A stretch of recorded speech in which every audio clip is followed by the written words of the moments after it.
Hey, what's going on, fam? So, on today's video, I want to talk about the JayZ partnering with the NFL circus that's been going on the last couple of days that a lot of people have been talking about. And the reason why I want to talk about it is obviously is because a lot of people have been talking about it. But because a lot of people have been talking about it and it's been a topic in the mainstream media, it has allowed a lot of the white supremacist mainstream media to put people out there that perpetuate false narratives to help not to help make this circus, this charade, this JayZ NFL partnership not be seen for what it is, which is a charade. It is a circus. It's not really doing what they're purporting it to do. Right? Because this incident, this JayZ NFL partnership, it's a microcosm of white supremacy in my eyes. And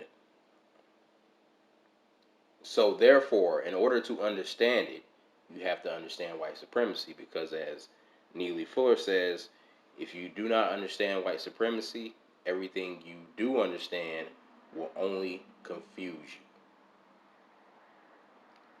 So, in order to understand this, you have to understand white supremacy. And even though my video is probably not going to itself totally break down and explain white supremacy to you in one video, but it's going to help to explain white supremacy and help to illuminate how white supremacy works and how it helps maintain itself, and how this incident is a microcosm of that, of how white supremacy continues to maintain and perpetuate itself as it has been doing obviously for centuries now and continues to do.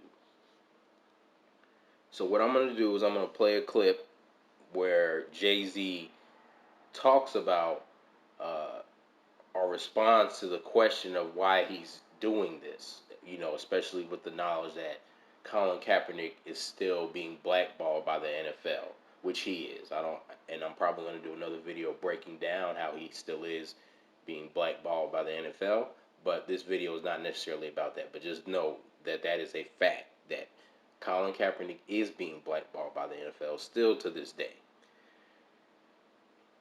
And this question that he was asked by Charlemagne, who I'm also going to go back and refer to in this video because he's trying to do his whole fake voice up for the people, role that he plays for mainstream media, even though he's not really that.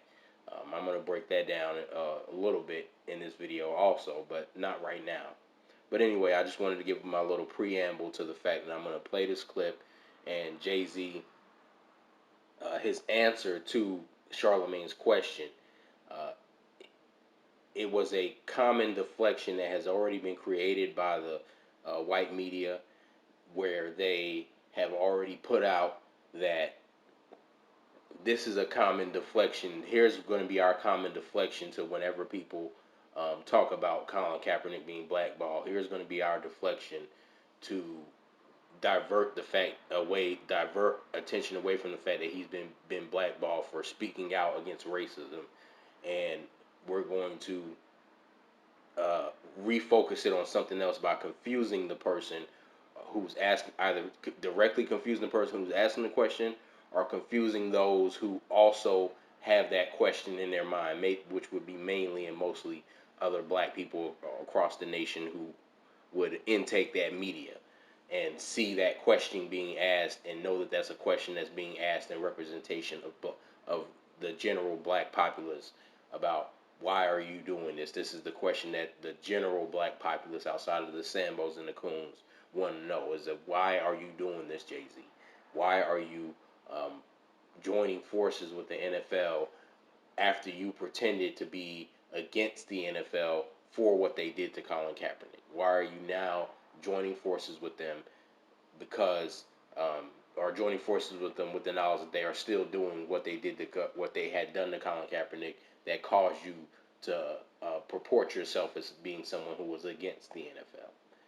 So anyway, with no further ado, let me go ahead and play the clip. Hold 1 second here.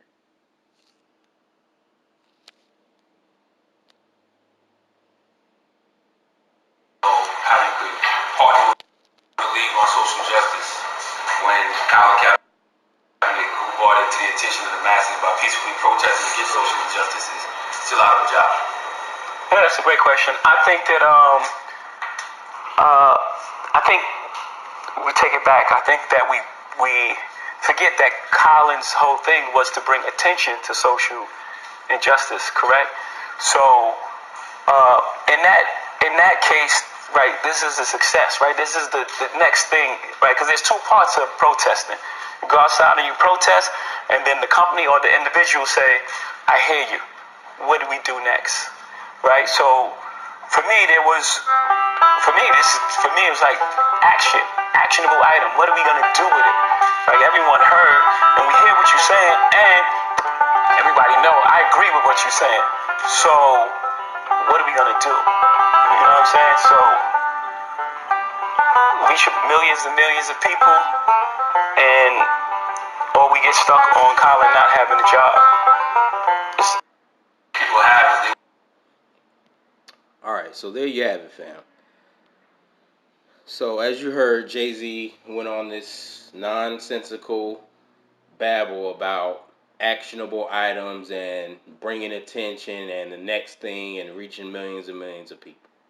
So let me go ahead and deconstruct what JayZ said. And also, well, first let me start with this. This is the deflection that I wanted to point out, the common deflection that goes on.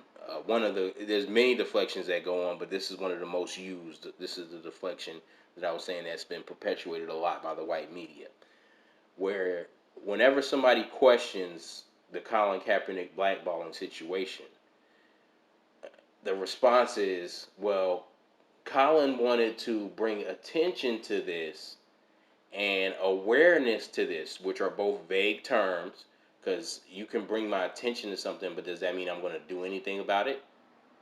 You can bring my attention to the fact that um, I'm balding, but I may not care that I'm balding. So that doesn't mean I'm going to do anything about it. So there's certain, just because you bring it, it's just an example, just because you bring attention to something doesn't mean someone's going to do something about it, okay? Just because you make somebody aware of something. I've made my employer aware that I wanted a raise. They didn't do anything about it, but I've done it before. So again, bringing attention and awareness to something does not mean that it's going to happen or that somebody's going to comply with your request for awareness. So that's number one. That's a false narrative. That's one of many false narratives that's perpetuated by the media to deflect away from what the actual issue is. And even Colin himself, he did not say, I want to bring awareness to the issue. He said, actually, he said, people are getting away with murder and nobody's doing anything about it. Basically, he means he wants justice. He wants action, not awareness. So that's number one. That's a common deflection, attention and awareness to the issue. We want action. But now that's the next part of the deflection is quote unquote action, is because the common deflection is what they'll then turn around and ask the people after they've established the deflection of attention and awareness, because they know that's kind of not enough. It's common sense that that's not enough. So after attention and awareness, then they turn the tables on the person who's questioning the Colin Kaepernick blackball situation, and they say, so what's next? And because most black people don't understand white supremacy, so therefore they don't understand how to dismantle white supremacy. And to be honest, I don't fully understand how to 100% dismantle white supremacy, but I have a lot of good ideas on how it's done. I see a lot through a lot of their deflections and their deceptions. A lot of their deceptions to me are so easy to see through, but they seem to work on the masses of black people for the most part. That's why, for some reason, we're still voting for Democrats. That's just one example of the delusions that the masses of us continue to fall for. But anyway, I digress. That's not really the focal point here. So we have, and I got damn, got kind of lost myself. So anyway, no, we have JayZ, right? And we have JayZ out here talking about Okay, so after, like I said, they turn the tables. They turn the tables with the question where they start saying, um, "So what's next? What's next? What are we gonna do?" And that's where most black people start stuttering and stammering because they don't know what's next. What's next to do, right? What is next to do is to produce some actionable items. But and again, this is what JayZ said himself. Oh, what's next? Actionable items, actionable items. But they're being very vague and deceptive when they say actionable items versus when I say actionable items. So what I mean when I say actionable items is things that are direct and specific because we've had all these charities. We've had, first of all, didn't the NFL partner with the players and Malcolm Jenkins to already donate millions and millions of dollars, $100 million to these quote unquote justice programs, these social justice initiatives? Didn't that already happen? So why do we need to do it again with JayZ? Why do we need to do it again? Why wouldn't the owners themselves, who are so justified in blackballing Colin Kaepernick, why wouldn't they say, hey, we've already given money to this cause? Why are we doing it again with JayZ? How many times do we have to do this over and over to appease these people for a quarterback who can't play in the NFL anymore because he's just so sorry? Why are we going through all this trouble to appease these people when they have no business accusing us of what they've accused us of? We've already given money to Colin Kaepernick. Why wouldn't they draw the line on this JayZ crap? Why wouldn't the NFL themselves draw the line on this and the owners themselves? Why do we need, again, with JayZ, the people who are defending JayZ? JayZ has allegedly done all this work in the community, donated all this money to the community. Why does there seem to be a perpetual need to donate to black people? At what point does donating actually fix the problem? Since it is the alleged solution to the problem, since these alleged actionable items that JayZ is referring to with more charities, more vague charities, is going to solve the problem. No. What I mean by actionable items is direct things for black people, not vague charities that don't move the needle because they have not proven to move the needle. So things like, hey, we're going to have a STEM program in disadvantaged African American communities, not people of color communities, not minority communities, African American communities. We're going to have specific initiatives to build STEM schools and trade schools, top of the line, schools, private schools if need be, public schools, if you can get some joint partnership with the local government, but if not private school, top of the line schools in disadvantaged communities that are going to give future generations of black kids a better opportunity in life. We're going to have, reentry programs targeted at African American offenders that are going to get them legitimate, decent paying jobs. Right? They may be on probation or parole or whatever it may be. They may still, obviously, yes, or may have to be monitored by the law under some certain restrictions by the law. But we're going to give people decent pay, and obviously they're going to be accountable to the jobs. They're going to have to show up and everything, obviously. But we're going to give these people decent paying jobs that are going to um, greatly reduce the urge to go to reoffend, because that's what happens with a lot of offenders. They get in jail sometimes half the time unjustly.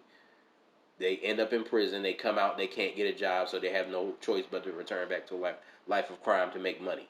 And most of the time, especially with young black males, or half the time, it's selling drugs, something that's not um, really that harmful. It is. It can be harmful. Let me admit that. Selling certain drugs, I don't agree with selling weed is harmful, but other drugs, selling other drugs, it is kind of damaging to the community. But these people have no other choice. But especially if it's just something like weed, which so many black men are in jail for, is weed, not crack, not pills, not all this other stuff, right?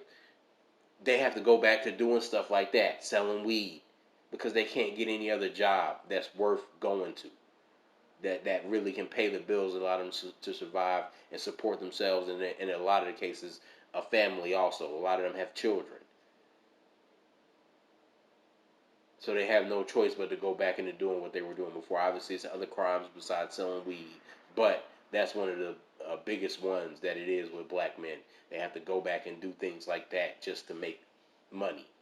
And even if it was something worse, like crack or pills or being a pimp or whatever it was, if they can't get a normal job when they get out of prison, the temptation to fall back into that is still greater. So it's just an unending cycle. Anyway, these are different things that you could do, actionable items that are directed. Oh, also one of the biggest things that you could do is business initiatives, black business initiatives, and that's the thing I was referring to. The schools that they could create in disadvantaged African American communities. They could also add an entrepreneurship program to those programs, sponsoring, and I'm not talking about loans, but grants. Grants in some cases, maybe loans in others, but grants and loans to make maybe loans to existing businesses and grants to um, and very low interest loans, by the way, very low interest friendly loans, because a lot of these black businesses are in debt, right? They're functioning at they're operating at a deficit, but maybe loans to existing businesses, but grants to people who want to start up a business, right?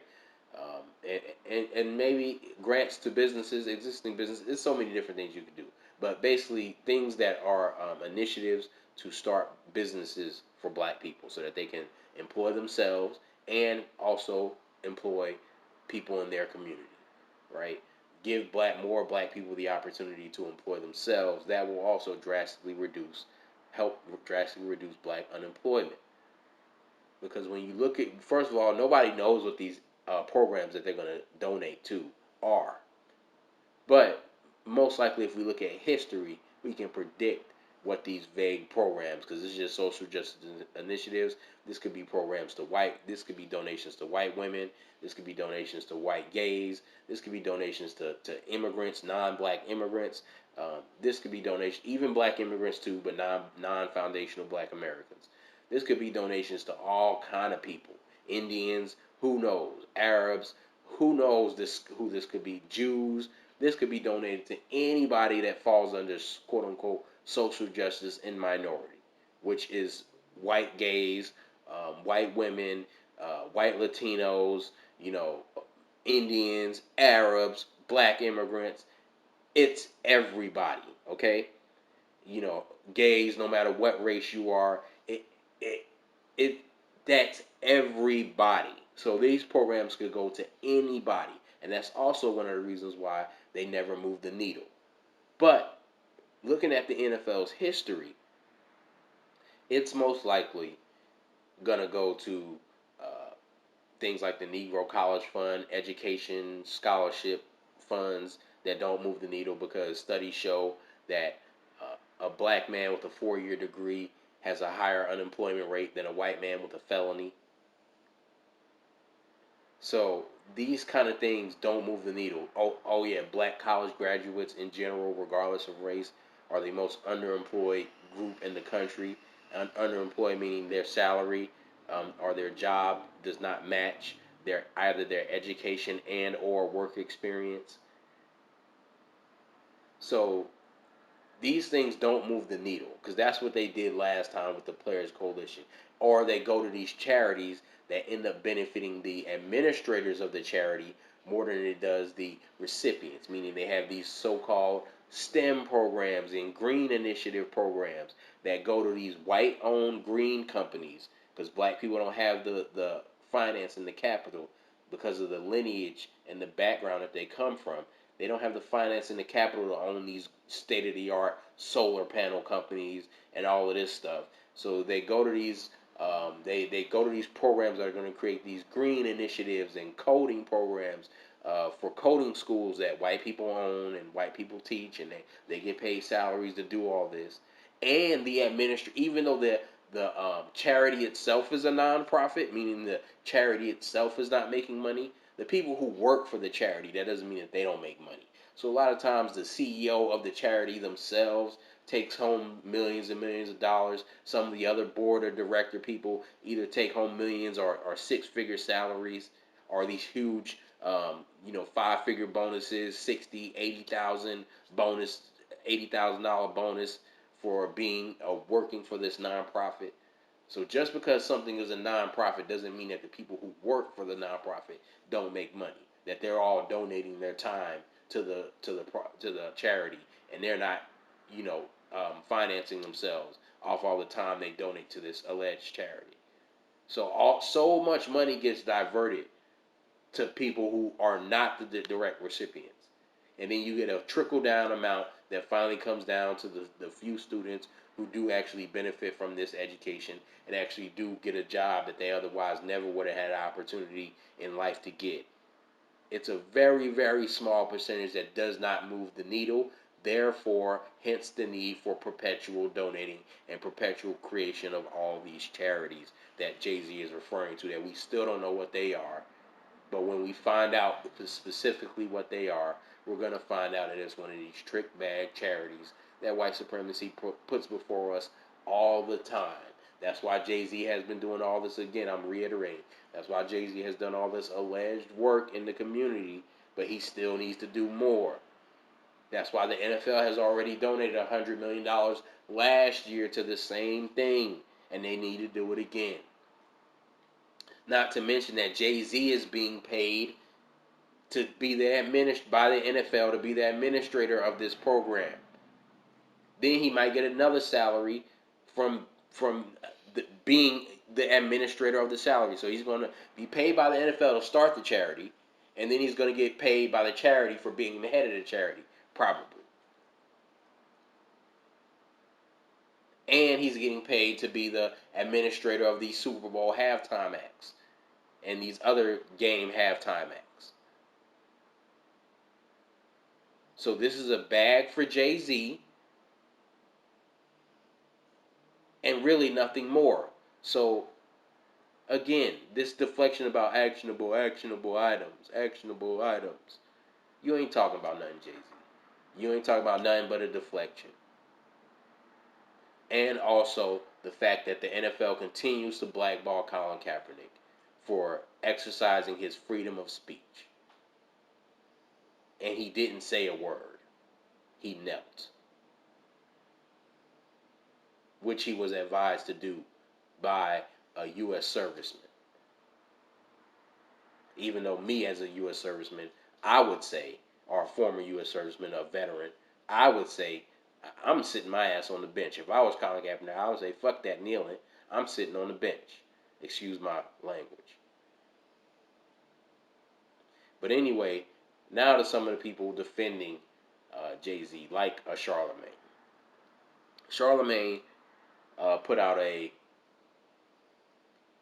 Instagram post caping for JayZ, talking about, you don't know JayZ, don't know, you know JayZ's been donating, blah blah blah, which I've already deflected that. I've already not deflected, but deconstructed that narrative about how JayZ's done so much donating and work in the community, right? So anyway, he went on and repeated that narrative because he's a part of the white media machine. He's a puppet of it. So he repeated that narrative about JayZ's done so much vague work in the community that can't nobody provide specifics of and produce beneficiaries of, besides 3 or 4 people probably who will come forward and say, hey, I was a part of JayZ's whatever program, and it really changed my life, and it totally changed the course of my life. It moved the needle in my life, basically. It really made a difference in my life. It's just these vague work that JayZ's done that nobody knows about, and can't nobody speak to how they've benefited from it. None of your average Joes on the street knows anybody directly who benefited from it, for the most part. I'm not saying it didn't help anybody, but it wasn't enough to change anything, really, honestly. We can just look at the state that black people are still in to this day.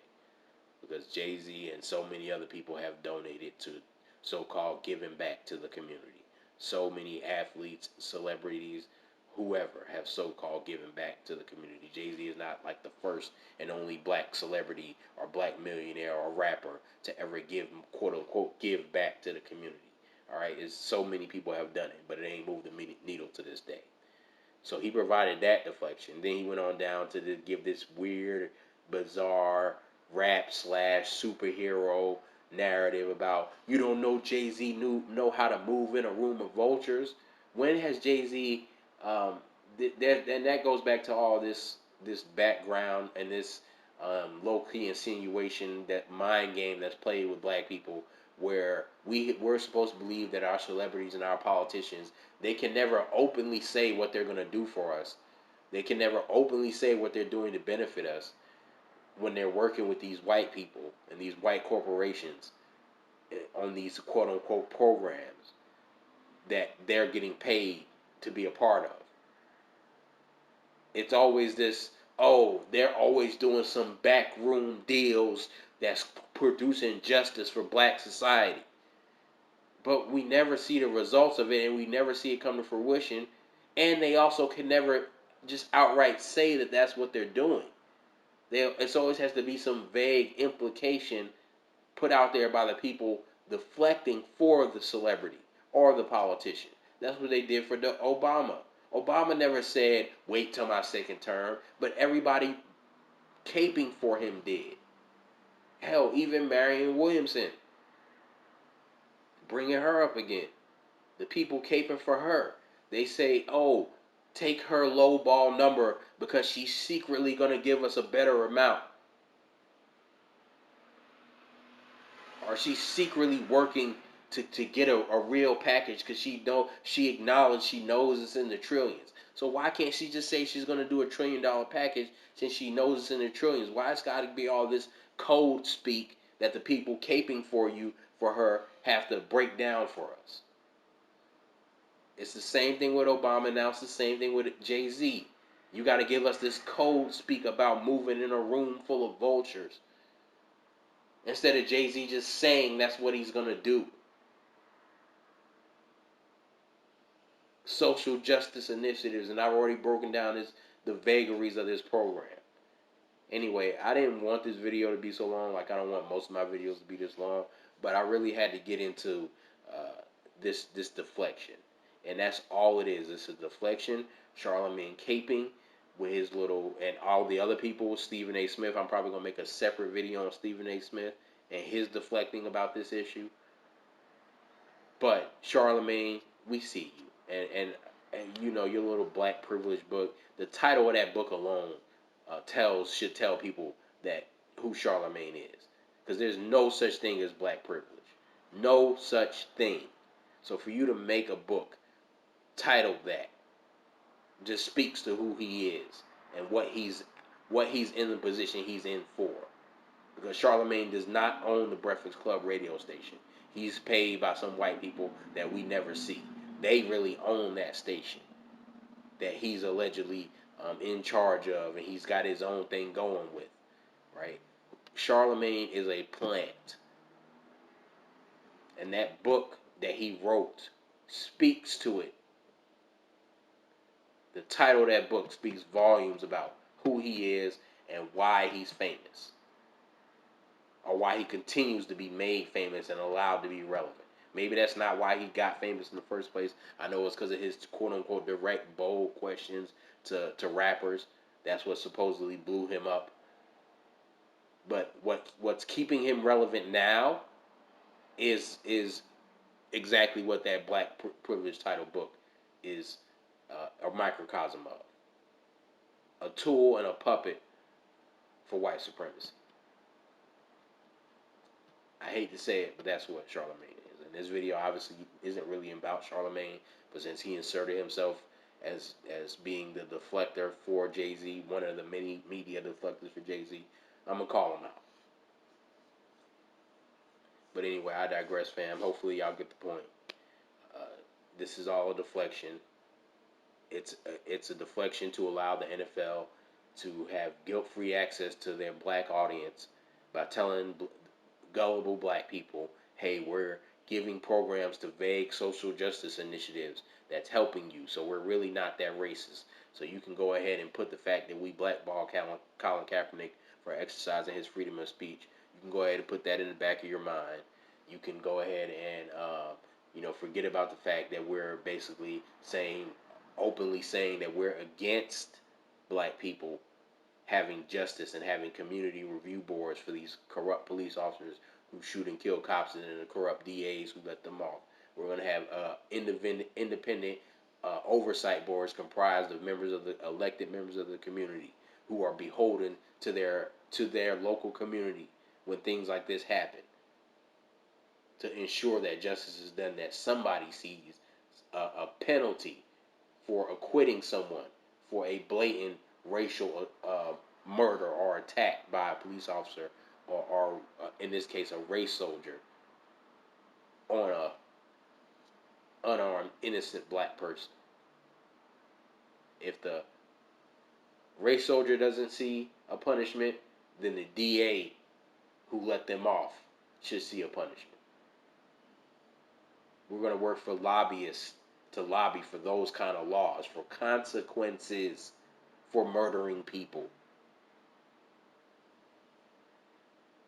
along with the other actionable items that I specified, like schools for African American communities, trade schools, STEM schools, entrepreneurship grants, reentry programs for those of us who have had criminal histories, but all of us aren't criminals, so it can't be only a reentry program or something like that, because that doesn't move the needle either. Not when so many of us aren't criminals, despite white supremacy's attempts to mass incarcerate us, which they've been successful, but a lot of us are still not in prison.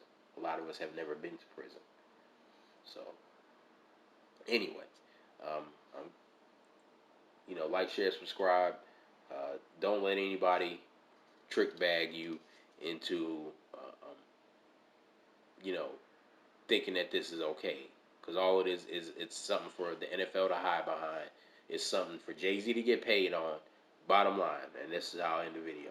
Bottom line, this whole incident is A, something for JayZ to get paid off of, and B, something for the NFL to hide behind so that they can further bury the Colin Kaepernick specter that looms over their head, because they will not bend, because white supremacy demands that they do not bow down to black people by allowing Colin Kaepernick back in the NFL and allowing him to exercise his freedom of speech, of kneeling, until he's satisfied with the way justice is conducted in this country. Which means that if Colin Kaepernick wanted to kneel for an entire 10-year NFL career, that's well within his right. And I'm saying that as a military veteran, because that's another deflection about police and military.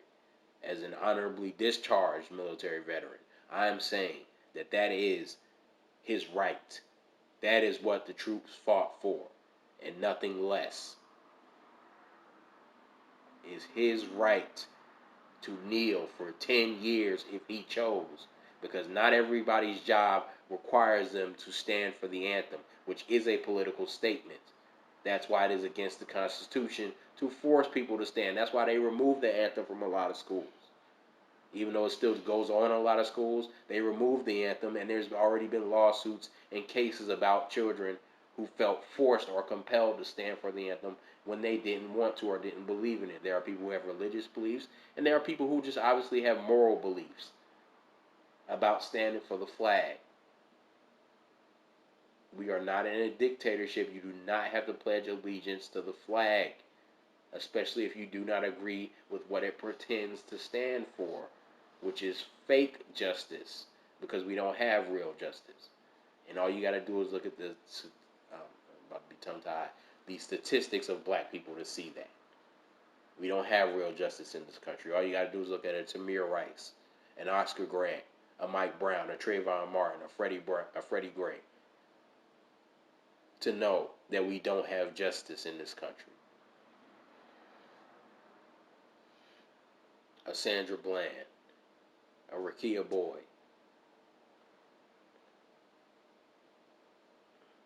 To know that we don't have justice in this country. That's all you got to look at. So, anyway, this is another video. Like, share, subscribe. Peace.